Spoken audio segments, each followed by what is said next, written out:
Morning everyone. So I'll be covering on the pathogenesis of myopic maculopathy and peripheral retinal degeneration which are seen in pathological myopia.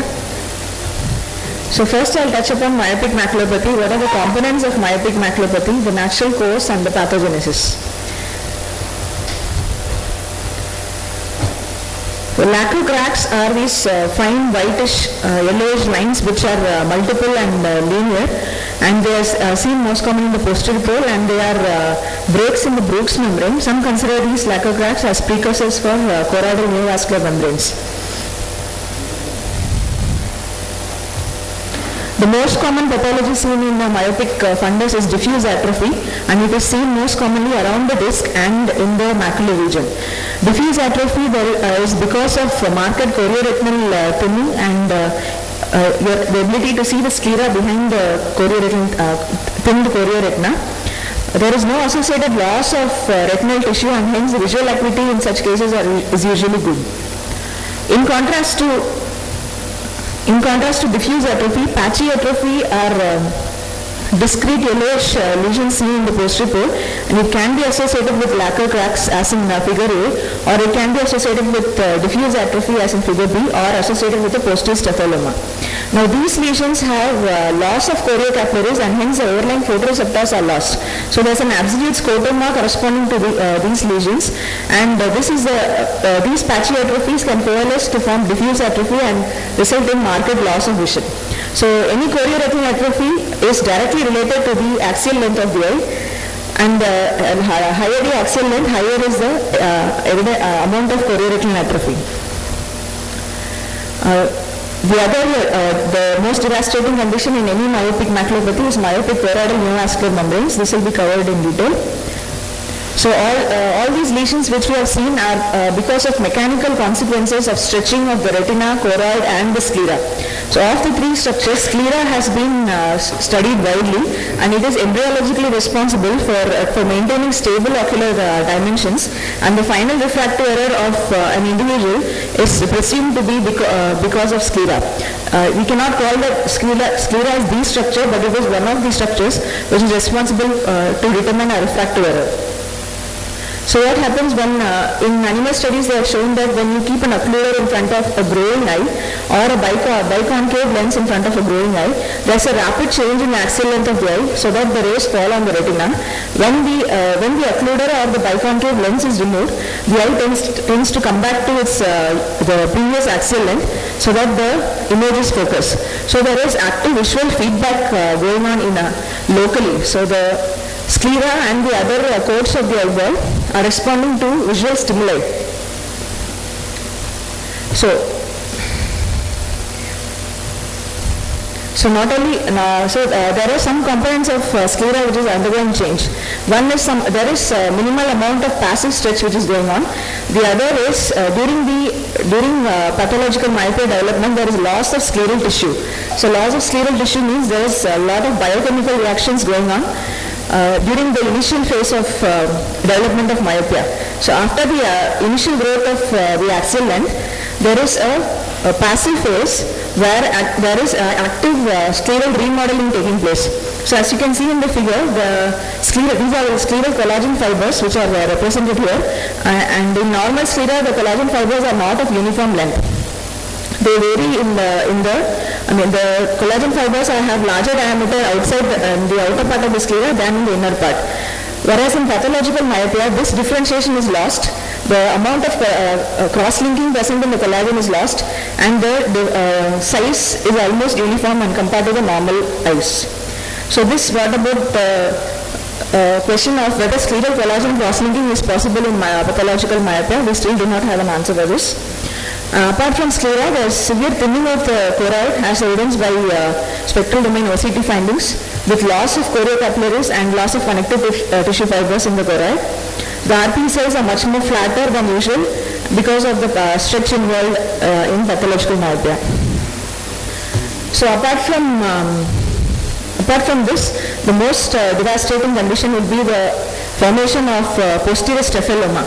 So based on MRI findings in humans, posterior statholoma can be classified on the way in which the eyeball is distorted.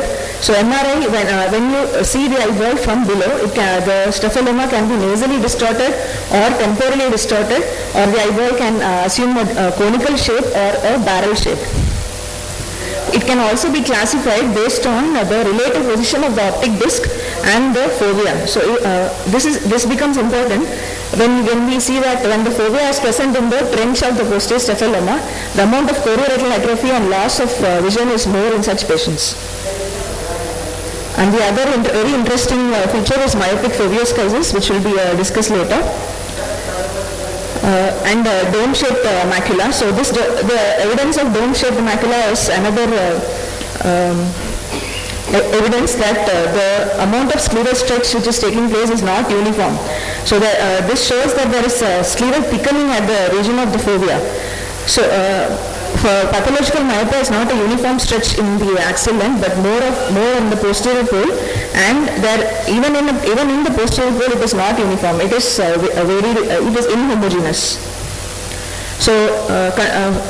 So concluding the pathogenesis, a tessellated fundus can give rise to a diffuse chorioretinal atrophy or a patchy chorioretinal atrophy which can coalesce, and the final common pathway will be macular atrophy, causing irreversible loss of vision over the decades.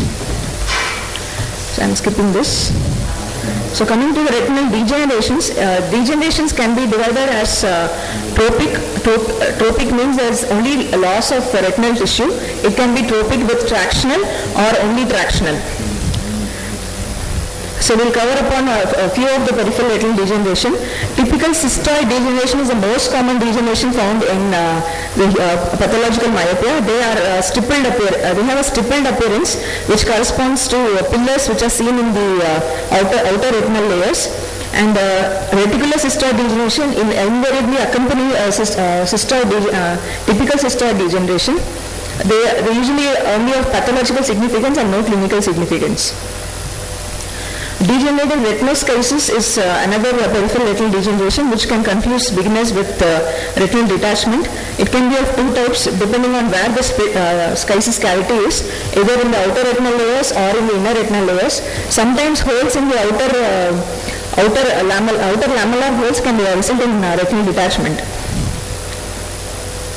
Other tractional retinal degeneration is a cystic retinal tuft, which is an accumulation of retinal tissue with a certain amount of traction at the tip of the tuft. Sometimes these tufts can be associated with retinal holes or even retinal breaks.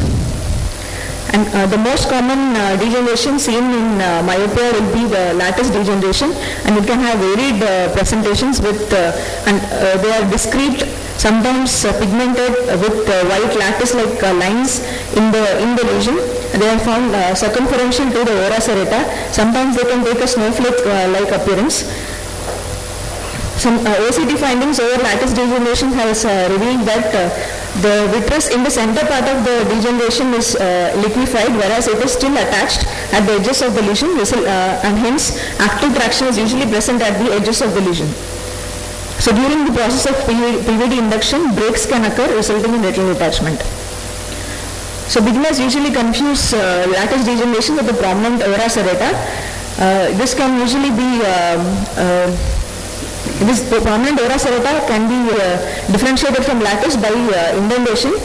Prominent ora serrata will tend to be there present 360 degrees, whereas lattice will be localized. And the other differential diagnosis for lattice degeneration is paving stone degeneration, which is nothing but peripheral chorioretinal atrophy, which sometimes can result in confusion with lattice degeneration. So when to treat these peripheral lesions, we do not have a randomized control trial to say when to treat this, and hence controversy exists. And whatever studies are there so far have not studied based on posterior vitreous detachment or occurrence, and there is also occurrence of breaks outside the treatment area.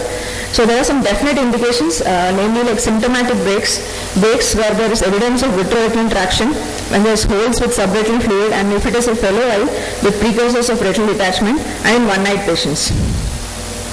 The treatment effect is controversial in prior to refractive surgery in asymptomatic phakic non-fellow eyes, asymptomatic phakic or pseudophakic non-fellow eye, degenerative retinoschisis, and cystic retinal tufts. We usually treatment is not indicated in myopic, phakic, non-fellow eyes or in normal patients. Thank you. Have a nice day.